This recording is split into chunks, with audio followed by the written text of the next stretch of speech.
Latest episode দেখুন একদম add free. পদ্মনাভং সুরেশম বিশ্বধারম গগন সদৃশম মেঘবর্ণং শুভঙ্গম লক্ষ্মীকান্তং কমলনয়নং যোগী বিধানগম্যং বন্দে বিষ্ণুং ভবভয়নাশনং বৈরাগ্যনাশীকরণং।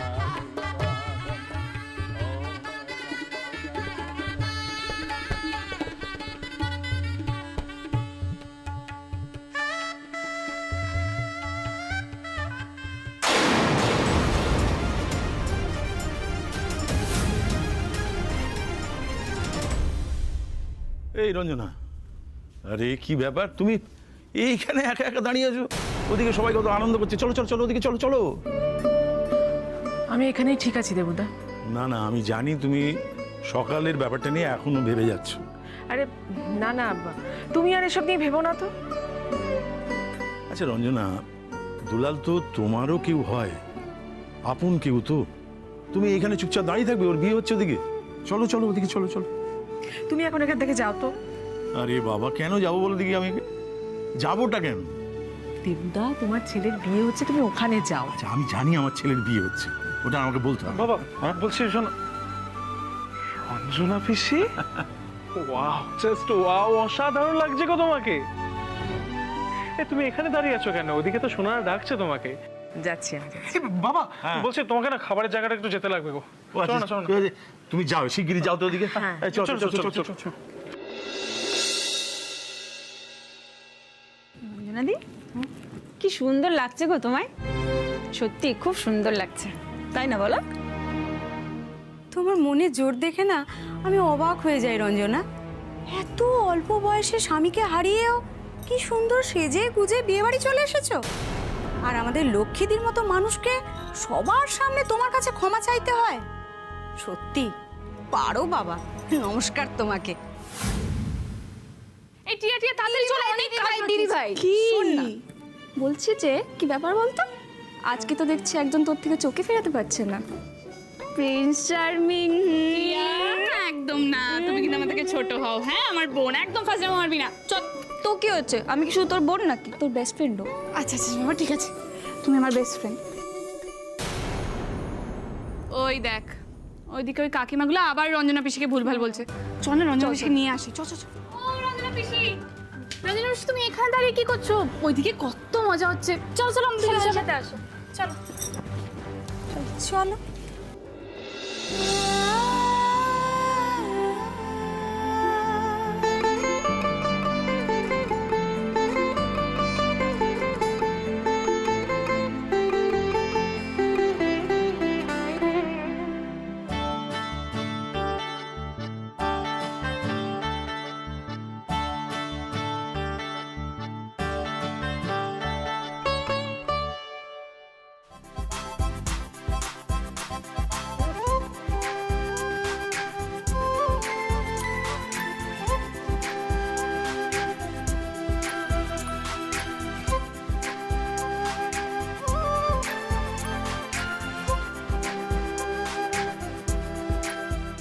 এবার কন্যা সম্প্রদান কে করবে তাকে ডাকুন। ওহো আচ্ছা, এই সেটা তো এই প্রিয়, কি হবে রে? হ্যাঁ বলছি দাদা, এখানে তো বংশিনীর বাড়ির লোকজন আছেন, ওনারাই যদি। ও হ্যাঁ ঠিক আছে। এই আচ্ছা তোমরা বলো না। না না, আমরা আর কি বলবো, আপনারা যেটা ভালো মনে করবেন। লক্ষ্মী দি যা ডিসাইড করবে। আচ্ছা লক্ষ্মী কোথায়? বড়দা, বড়দি তো ভেতরে। মা তো বিয়ের এখানে আসেনি গো। মানে আসেনি কেন? আরে বড়দের ওই সব ছেলে মানুষই সেই সেকেলে নিয়ম আছে না, যে ওই ছেলের বিয়ে মা দেখে না, ওই সবের জন্য আসেনি। এটা আবার কি ধরনের নিয়ম? ও মা, নিয়ম তো মানতেই হবে, সবকিছু সৃষ্টি ছাড়া হলে চলবে? শোনা, বলছি বড়দি কি এবার সম্প্রদানও করবে? মানে নিজের ছেলের বউয়ের সম্প্রদান শাশুড় করবে নিজের ছেলের হাতে? কি হচ্ছে সব? আর কত রঙ্গ দেখতে হবে কে জানে। আগে জানলে ভুলেও আসতাম না বিয়ের এখানে। দেখেছেন, আমাকে আগে বলেনি এসব। জানে আমি এগুলো শুনে তাণ্ডব করবো, চিৎকার চেঁচামেচি করবো। ছোটকা, তুমি যাও তো গিয়ে তাড়াতাড়ি লক্ষ্মীদিকে ডেকে আনো তো। আমি ডাকছি। দাঁড়া আমি ডেকে আনছি, দাঁড়া। না, আমি তো বুঝতে পারছি না সম্প্রদানটা কে করবে। আরে বাবা, লক্ষ্মীকে ডেকে নিয়ে আসুক, ও ছাড়া গতি নেই কোনো। একটু তাড়াতাড়ি করবেন, লগ্ন বয়ে যাচ্ছে। হ্যাঁ ঠাকুর মশাই, আমরা দেখছি। লক্ষ্মী না হলে হাঁসকে আর সম্প্রদান কে করবে? লক্ষ্মী করবে।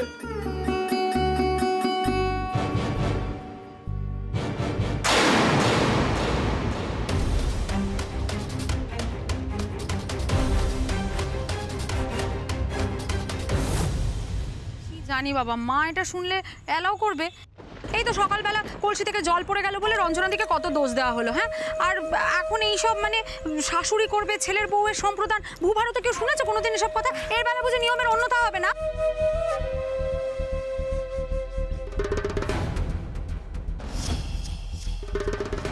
হংসিনীর সম্প্রদানটা কি আমি করতে পারি?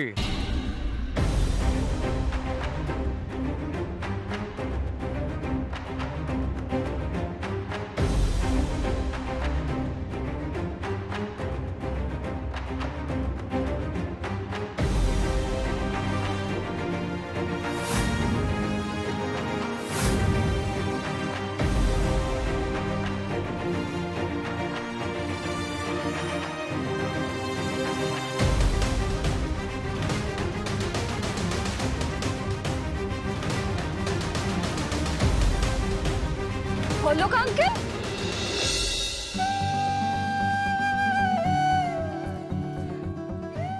তুমি এসেছো আমি ভাবতে পারছি না, খুব খুশি হয়েছি। তোমার শরীর ঠিক আছে তো এখন? পুরোটা সুস্থ নই, তবে ঈশ্বর বোধহয় তোমার বিয়ের জন্যই আমাকে উঠে বসার শক্তিটা দিয়েছেন। দেবব্রত বাবু, আপনাদের যদি কোনো আপত্তি না থাকে আমি কি সম্প্রদানটা করতে পারি? না না, কি বলছেন কি আপনি? আপত্তি অমত এসব কোনো কিছুর প্রশ্নই ওঠে না। আপনি দয়া করে আমাকে একটু সময় দিন, লক্ষ্মীকে ডেকে আনি। আপনি নিজে এসেছেন জানলে এবং আপনি হংসিনীকে সম্প্রদান করতে চাইছেন, ও এটা জানলে খুব খুশি হবে। একটু সময় দিন। হ্যাঁ, এমনিও লক্ষ্মীদিকে ডাকো, কারণ লক্ষ্মীদি না এলে আমি কিন্তু বিয়ে করব না। কি করছে বলো তো, আমি বুঝতে পারছি না। তখন থেকে একা একা ঘরের মধ্যে বসে আছে।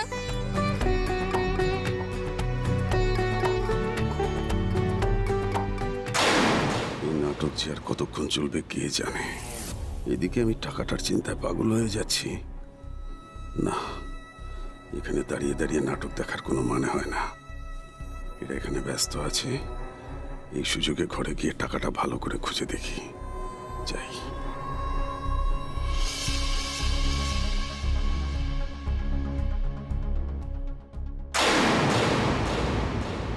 মেজ ঠাকুরপো, বিয়ের মণ্ডপ ছেড়ে চলে এলে যে, কিছু খুঁজছো?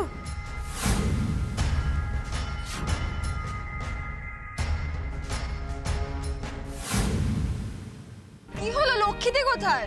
ও দাদা, লক্ষ্মীদিকে ডাকো, আসছে না কেন লক্ষ্মীদি?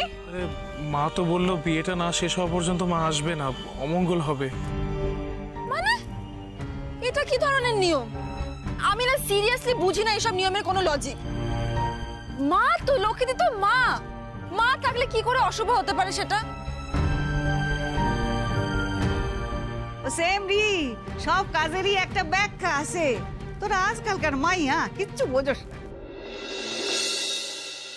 দেখো বাপু হংসিনী, এই বড়দির কাজকর্ম আমিও বুঝতে পারি না, কিন্তু দেখো যতই আমরা বলি ভুল নিয়ম বা যাই হোক, মানুষটা যখন চাইছে না সকালবেলা থেকে, তার মনটা কুগাইছে, ছেড়ে দাও না বাবা, বিয়ে হলে তারপরে আসবে। শোনো না বোনটি, বলছি বিষয়টা মিটে যাচ্ছে, যেতে দাও না। কেন এটা নিয়ে ঝামেলা করছো বলো তো? মা যখন চাইছে না, ছেড়ে দাও। কারণ আছে, ছাড়ো, তুমি করে নাও কাজটা। লগ্ন তো বয়ে যাচ্ছে, এবার বিয়েটা তো শুরু করতে হবে। হ্যাঁ নিশ্চয়ই, এক্ষুনি শুরু করতে হবে। আচ্ছা এই সোনিয়া, এই দীপ্ত, এবার শুরু হবে তো? দেখি বাবা, তোমার ডান হাতটা দাও। দাও মা, তোমার ডান হাতটা দাও।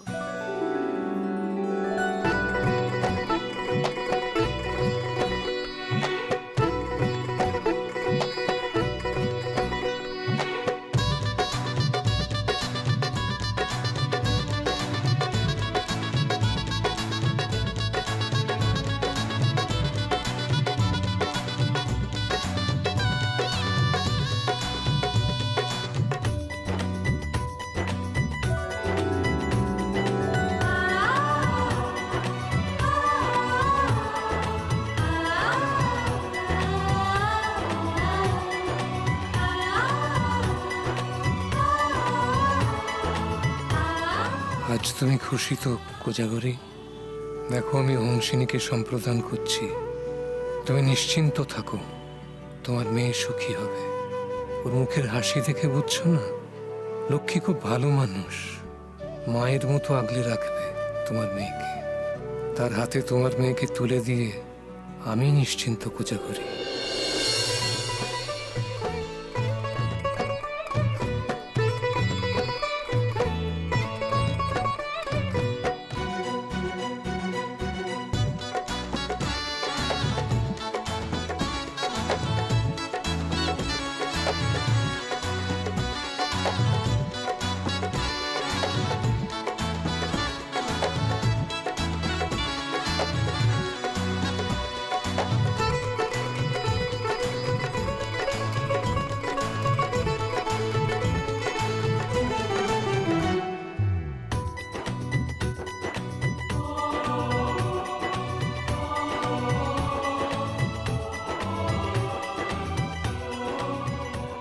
এবার গাঁটছড়াটা বেঁধে দিন।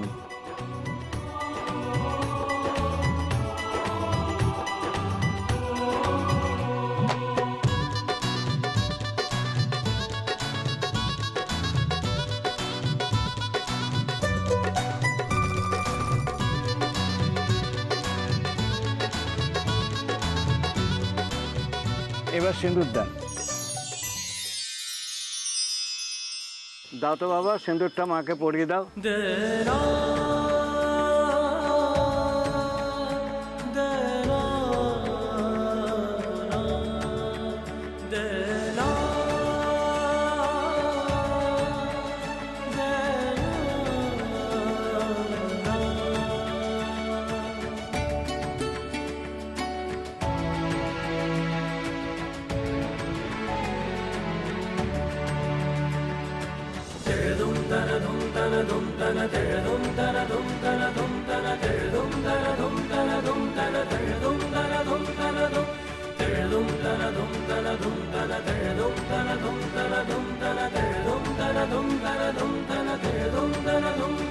দাঁড়াও,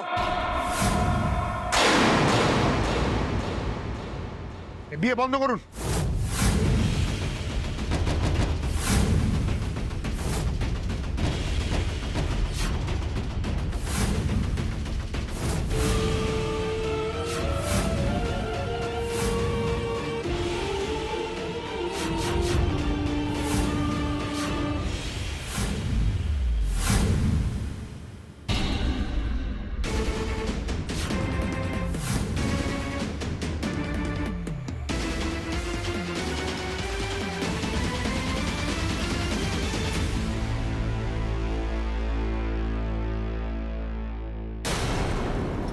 পাপি,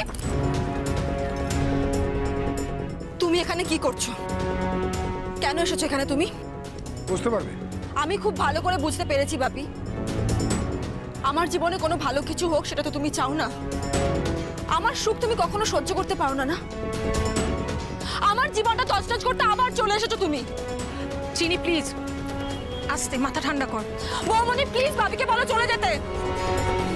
বাপি, তুমি চলে যাও এখান থেকে, প্লিজ চলে যাও বলছি। আমি চলে যাব, তার আগে তোমাদের চোখে যে পর্দাটা পড়ে আছে সেটা সরাতে আমি এখানে।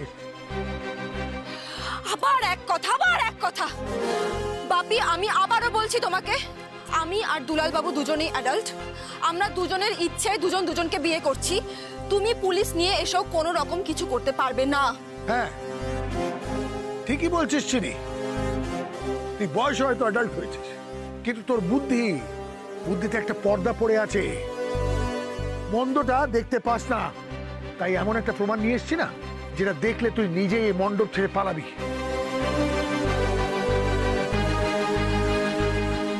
সোমশঙ্কর বাবু, আমি সত্যিই আজকে বলতে বাধ্য হচ্ছি যে আপনি কি আপনার মেয়ের সুখ শান্তি চান না, ভালো চান না? আপনার কথা বলে সময় নষ্ট করবেন না প্লিজ। Yes sir.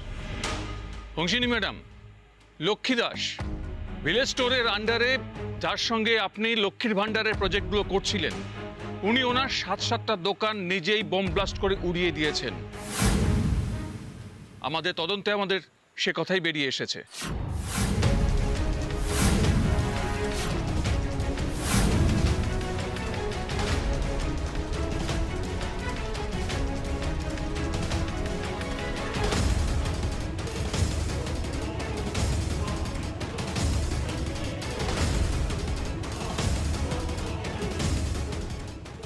মানে?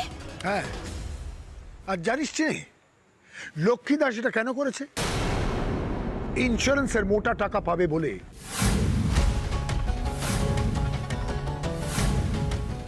আর এত বড় মাস্টার প্ল্যান, ওই বুদ্ধি কিন্তু লক্ষ্মী দাসের নেই। সেই মাস্টার প্ল্যানটা কার জানো? ওই যে বসে আছে এখন, এখন তোর নাকি সম্প্রদান করবে, তাই না? এই অলোক সন্ন্যাল হচ্ছেন মাস্টার মাইন্ড। মুখ সামনে কথা বলে বাপি। আমি শুধু মুখ না, আইনটাও সামলে কথা বলছি। আচ্ছা আপনারাই বলুন না, আপনাদের তো সকলের যথেষ্ট বুদ্ধি আছে। এই 7খানা দোকানের ইন্স্যুরেন্স, এই প্ল্যানটা বা ইন্স্যুরেন্স করিয়ে দেওয়ার দায়িত্বটা কার ছিল? এই অলোক সান্যালের। কারণ উনি খুব স্পষ্টভাবে জানতেন এই ব্যবসা করে যে না টাকা উনি রোজগার করবেন, এই দোকানগুলোতে যদি বম ব্লাস্ট করা যায় তাহলে 2 গুণ 3 গুণ টাকা উনি এই ব্লাস্ট করে ইন্স্যুরেন্স কোম্পানি থেকে ক্লেম করতে পারতেন। এটা তো খুব পুরনো নোংরা ব্যবসা করার একটা ঢং।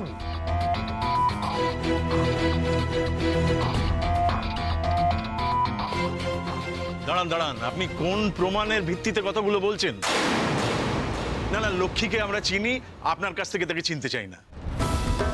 আর অলোকবাবুকে আমরা যথেষ্ট বিশ্বাস করি।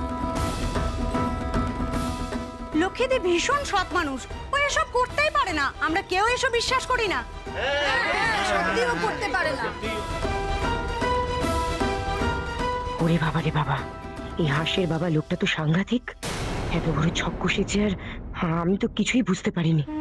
ও সোনালি, এই লোকটার কাছ থেকে তোমাকে কিন্তু অনেক কিছু শিখতে হবে। হ্যাঁ, আচ্ছা আপনাদের কি মনে হয় আমরা এখানে কোনো প্রমাণ ছাড়া এসেছি? কি হচ্ছে কেসটা? আমি কেন কিছু টাওয়ার পাচ্ছি না? বড়দিকেই বা কেউ ডাকছে না কেন? দেখে এত কৈফিয়ত এখন দেয়া যাবে না। বলুন লক্ষ্মী দাস কোথায়? সে কি পালিয়েছে?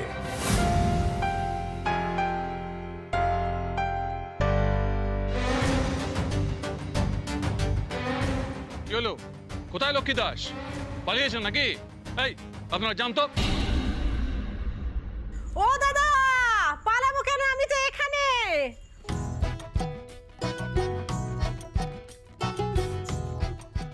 আমি জানি তো আপনি আসবেন।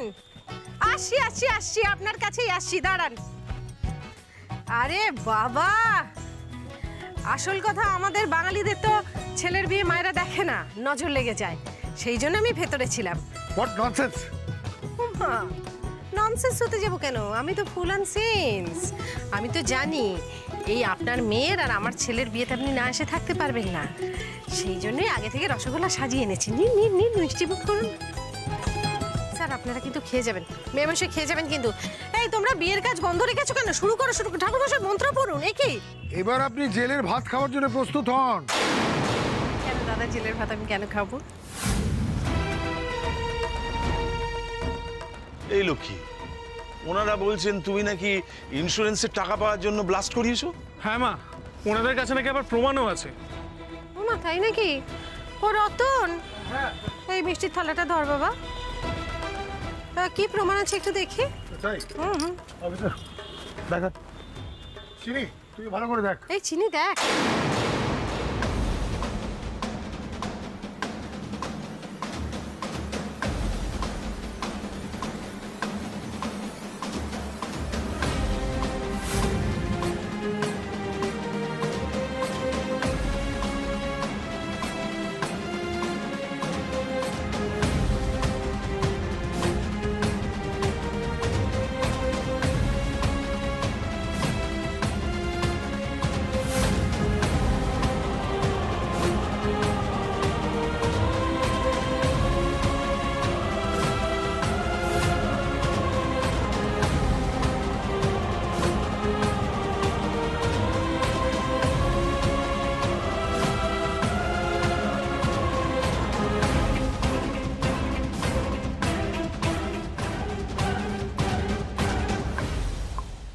লক্ষ্মী, তুমি আগের দিন রাতে দোকানগুলোতে গিয়েছিলে একা?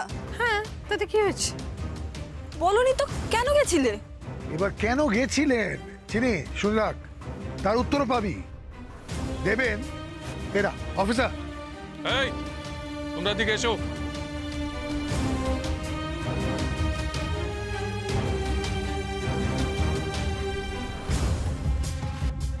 আরে কি রাজুদা, সোমনাথদা, তোমরা এখানে? আরে ওনারা তো আমাদের দোকানে মিস্ত্রির কাজ করেছিলেন। এরা শুধু মিস্ত্রি না, জেল ফেরত আসামি।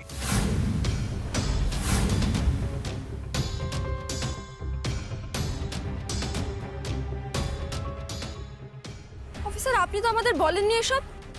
উনি কি বলবেন? বললাম না এই কেসের চার্জে রয়েছে আমি, উনি লোকাল পুলিশ এসেছেন। তোমরা বলো কি বলবে বলো। আরে কেন ভয় পাচ্ছ? কাউকে ভয় পাওয়া দরকার নেই, বলো বলো। হ্যাঁ স্যার, এই লক্ষ্মী দাসী আমাদের সঙ্গে যোগাযোগ করেছিল, আমাদের বলেছিল দোকানে বোম ব্লাস্টিং করাতে হবে। দোকানে সেই জন্য মিস্ত্রির কাজও দিয়েছিল, যাতে আমরা অনায়াসে যাতায়াত করতে পারি, বোম ফিটিং করতে পারি। টাকাও অ্যাডভান্স করেছিল। আর স্যার, বোম ব্লাস্টের আগের দিন উনি রাত্রে দোকানে এসেছিলেন এটা দেখতে সব ঠিক আছে কিনা, আর একথাও বলেছিলেন কাজ হয়ে গেলে বাকি টাকা দেবে।